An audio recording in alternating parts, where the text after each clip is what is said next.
Օղակ գործողության նպատակը ըստ էության հայկական պահանջի Լեռնային Ղարաբաղի միավորման քաղաքական պահանջի չեզոքացումն էր, դրա ճնշումը եւ Լեռնային Ղարաբաղի ենթարկեցումը Ադրբեջանին, որը կազմակերպված էր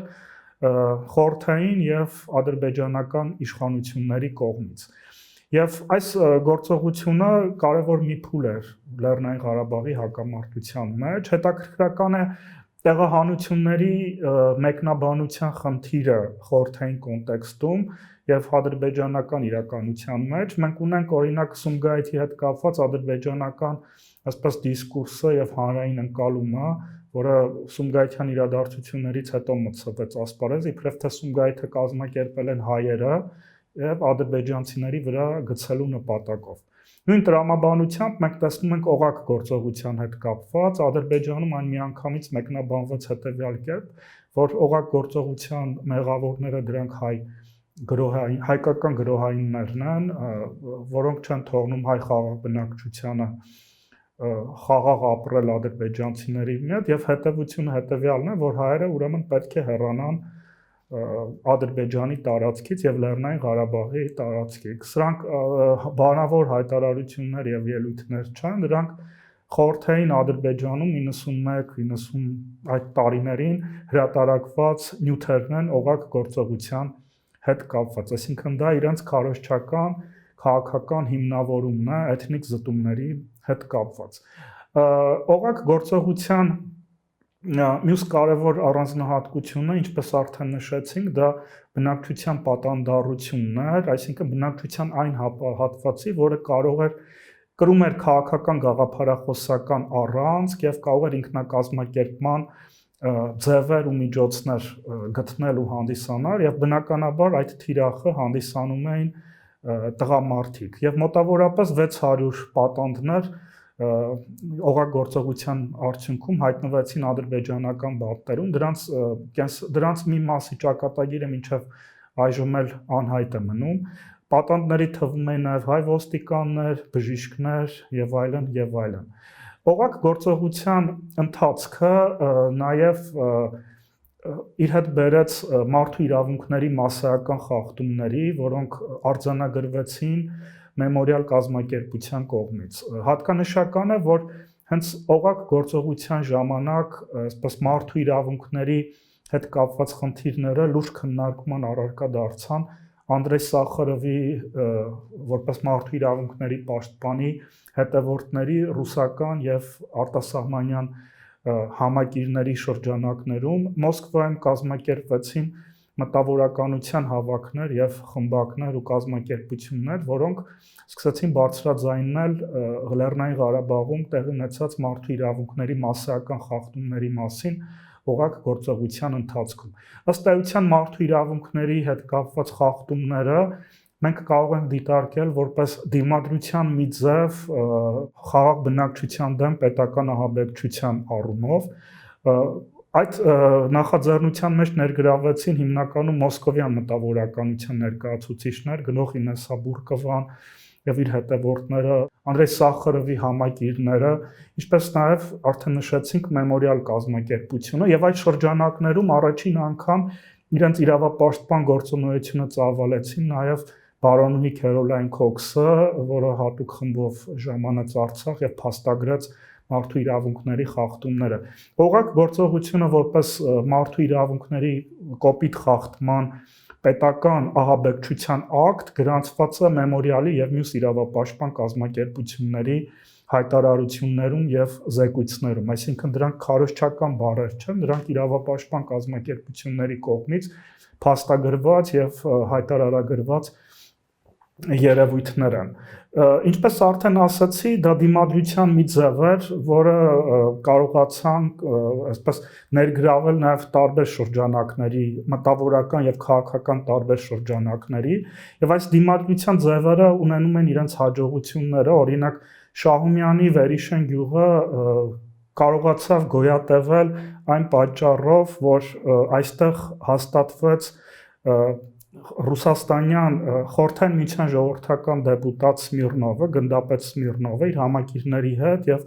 չթողեց, որպիսի խորհրդային զորքերը եւ ադրբեջանական օմոնը գյուղը տեղահանեն եւ 1 ամիս նա մնաց գյուղում եւ գյուղը դրանով իսկ դիմակայեց, այսինքն մենք տեսնում ենք մարդու իրավունքների պաշտպաններին նաեւ տեղերում ակտիվ գործողությունների մեջ ներգրավված, որոնք ընդդիմանում էին պետական այդ ահաբեկչությանը։ Եվ դա փաստագրված եւ վերլուծված է եւ Քոքսի եւ Մեմորիալի հաշվետվություններում եւ զեկուցագրերում։ Սա այսպես կոչված դիմադրության մի ձևն էր հանրային կարծիքի մոբիլիզացիան ընդդեմ Կրեմլի եւ Բաքվի պետական ահաբեկչության։ Մի շարք պետական փաստաթղթեր նաեւ դատապարտող ընդունվեցին, այդ ժամանակ կար այսպես Ելցինյան դեմոկրատական Ռուսաստանի եւ Գորբաչովյան Կրեմլի միջև հակադրություն եւ Ռուսաստանի Գերագույն խորհրդի մարդու իրավունքների հանձնաժողովը նույնպես փաստաթուղթ ընդունեց մարդու իրավունքների խախտումների հետ կապված օղակ գործողության ընթացքում դատապարտելով այդ գործողությունը։ Միացյալ Նահանգների Սենատը նույնպես հատուկ բանաձև ընդունեց օղակ գործողության հետ կապված։ Մյուս խնդիրը, դիմադրության մյուս խնդիրը այնուամենայնիվ դա տեղական հողի վրա զինված դիմակայությունն էր։ Օղակ գործողության կազմակերպիչները ամեն դեպքում իրենց հաշվարկների մեջ թույլ են եւ կամ սխալ էին դուրս եկել կամ ինչեւ վերջ հաշվարկված չէր եւ հայկական միջավայրը կարողացավ ադապտացվել պետական ահաբեկչության այդ դրսևորումներին եւ կարողացավ որոշ տեղերում նաեւ ուժային դիմադրություն ցուցաբերել։ Դրա հաջողության գրավականն այն էր, որ այս գործողությունը շարունակվեց մինչև օգոստոս, այսինքն մինչև օգոստոսյան պուտչը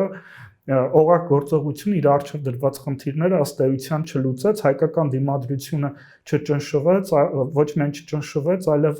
մի շարք հանդուգն գործողություններ կատարվեցին, ինչպես օգոստոս ամսին հայկական խմբերը գերեվարեցին եւ պատանդառեցին խորհրդային զինվորների հայկական պատանդների փոխանակում իրականացնելու համար։ Մյուս կողմից էլ միջավայրի անծանոթությունը ադրբեջանական օմոնին եւ խորհրդային զորքերին հնարավորություն չէր տալիս ավելի ակտիվ եւ ավելի նախաձեռնողական լինել, որից օգտվում էր տեղական Ղարաբաղյան հասարակությունը եւ հայկական խմբերը։ Հանդուգն գործողություններից այն էր նաեւ, որ մայիսին գնդակոծվեց Ստեփանակերտում գտնվող Պոլյանիչկոյի գրասենյակը, որտեղից կազմակերպվում էր հայերի տեղահանությունը եւ օղակ գործողությունը։ Եվ ըստ էության հայկական զինված դիմադրության արգելքը, հայկական զինված դիմադրությունը օղակ գործողությունը չկարողացավ հաղթահարել, բայց օղակ գործողության արդյունքում տեղահանվեցին 24 հայկական գյուղեր, մոտավորապես 10,000 բնակչություն, 600 պատանդներ եւ մոտավորապես 100 սպանվածներ, սրանք ըստ պաշտոնական տվյալների։ Բայց եւ այնպես այն չկարողացավ ընկճել Լեռնային Ղարաբաղի եւ Հայաստանի կամքը հետագա քաղաքական պայքարը շարունակելու հետ կապված, օղակ գործողության այսպես կուլմինացիոն կետերի հետ կապված հատկանշական առումով կարելի է շեշտել հետեւյալ հանգամանքը, երբ որ այսպես բռնության սաստկացման հետ կապված այսպես Կրեմլյան եւ Բաքվի թելադրանքը կար, որ Լեռնային Ղարաբաղը կոնտակտի եւ բանակցությունների մեջ մտնի Բաքվի հետ, հետագա իր կյանքը կարգավորելու հետ կապված, այդպիսի փորձեր արվեցին, բայց Բաքուն այդ ժեստը չգնահատեց, այդ քայլերը չգնահատեց եւ շարունակեց այդ պետական ահաբեկչության քաղաքականությունը եւ հայերի տեղահանությունը եւ Լեռնային Ղարաբաղ առանց հայերի տեսնելու իր նպատակը։ Օղակ գործողության հետագա ընթացքը թելադրված էր ոչ միայն արտաքին հասարակական կարծիքի մոբիլիզացիայով եւ հայկական դիմադրությամբ, այլ նաեւ այն փոփոխություններով, որոնք տեղի են ունենում խորհրդային միության տարածքում, իսկ օգոստոս ամսին տեղի ունեցավ չհաջողված հեղաշրջումը, որի արդյունքում քաղաքական վերադասավորումների եւ ռազմաքաղաքական ղեկավարության փոփոխության նոր իրավիճակի ստեղծման արդյունքում ըստ էության օղակ գործողությունը այլևս չշարունակվեց։ Եվ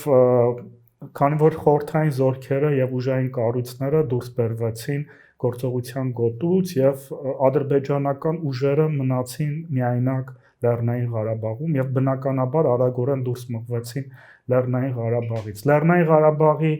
այսպես կոչված վերջին ադրբեջանական կառավարիչ կամ պարետ կամ այսպես ղեկավարը, որը քաղաքական նպատակ էր դրել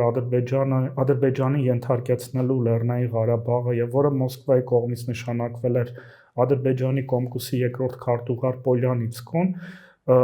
օգոստոսյան պուչից հետո շտաբ լքեց Ստեփանակերտը եւ Լեռնային Ղարաբաղը փաստացի այլևս արդեն խորհրդային պատժիչ եւ ադրբեջանական պատժիչ ուժերի վերահսկողության ներքո դուրս մնաց նրանց վերահսկողությունից եւ արագորեն դուրս մղեց նաեւ այն կետերից, որոնք գրավված էին օղակ գործողության արդյունքում։ Օղակ գործողության հետ կապված նաեւ հետաքրքրական է հասկանալ Մութալիբովի, Ադրբեջանի նախագահ Մութալիբովի քաղաքական նպատակները եւ քաղաքական դիրքավորումը այս հարցի հետ կապված եւ ինչու էր դա խիստ անհրաժեշտ հենց Մութալիբովի համար, բացի նրանից, որ Ադրբեջանի հավակնությունները մարմնավորվում էր Ղարաբաղի նկատմամբ տարածքային այդ հավակնությունը, Մութալիբովը նաեւ մի ղեկավար էր, որը իշխանության էր եկել 90 թվականի հունվարին խորհրդային զորքերի միջոցով, այսինքն հունվարին, երբ որ տեղի ունեցան Բաքվի ջարդերը եւ այնուհետեւ գրողը խորհրդային իշխանության մարմինների նկատմամբ, Մոսկվան եւ Գորբաչովը որոշեց Բաքվում մտցնել պարետային ժամ եւ մտցվեցին խորհրդային զորքեր եւ տեղի ունեցավ կուսակցական ղեկավարության փոփոխություն եւ Մութալիբովը դարձավ այն ղեկավարը, որ այդ փոփոխության արդյունքում եկավ իշխանության եւ նրա ընտրությունները ըստ էության տեղի ունեցան արտակարգ դրության պայմաններում եւ իր հետագա լեգիտիմացման համար նա խնդիր ուներ, այսպես ասենք, լուծելու ըստ իրենց պատկերացմամբ Լեռնային Ղարաբաղի հիմնախնդիրը, դիտարկելով դա Ղարաբաղը առանց հայերի։ 91 թվականի փետրվարին Ղարաբաղը առանց հայերի այդ կարգախոսը ակտիվորեն շրջանառվում էր իշխանության կուլուարներում եւ նաեւ հրապարակային խոսքերում, որպես Լեռնային Ղարաբաղի հիմնախնդրի լուծման միջոց։ Պետք է նկատել, որ օղակ գործողությունը նաև լրագրության եւ մարդու իրավունքների այսպես հետաքրքիր մի դրսևորումներ ունեցավ եւ օղակ գործողության ընթացքում լուսաբանեցին հետագայում հայտնի լրագրողներ Ցվետանա Պասկալևան, չեխ լրագրող Մազալովան, որը նաև Խոջալուի վերաբերյալ հետագայում օբյեկտիվ տեղեկություններ հաղորդեց, նաև մոսկովյան հրատարակություններ, որոնք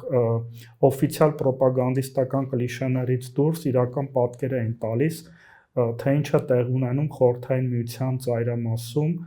խորհրդային եւ ադրբեջանական ուժային կառույցների ներգրավման միջոցով։ Օղակ գործողությունը դա պետական ահաբեկչություն եւ էթնիկ զտում էր խորհրդային միության գոյության վերջին տարիներին։ Միևնույն ժամանակ այդ գործողությունը մի փորձառություն եւ միջավայր դարձավ, որտեղից ծնվեցին եւ փորձառություն ձեռք բերեցին ապագա իրավապաշտպաններ եւ մարդու իրավունքների գծով հանրային գործիչներ, նաեւ լրատվամիջոցներ, որոնք իրենց փորձառությունը եւ իրենց գործունեությունը կապում էին պատերազմների եւ մարդու իրավունքների մասսայական խախտումների հետ։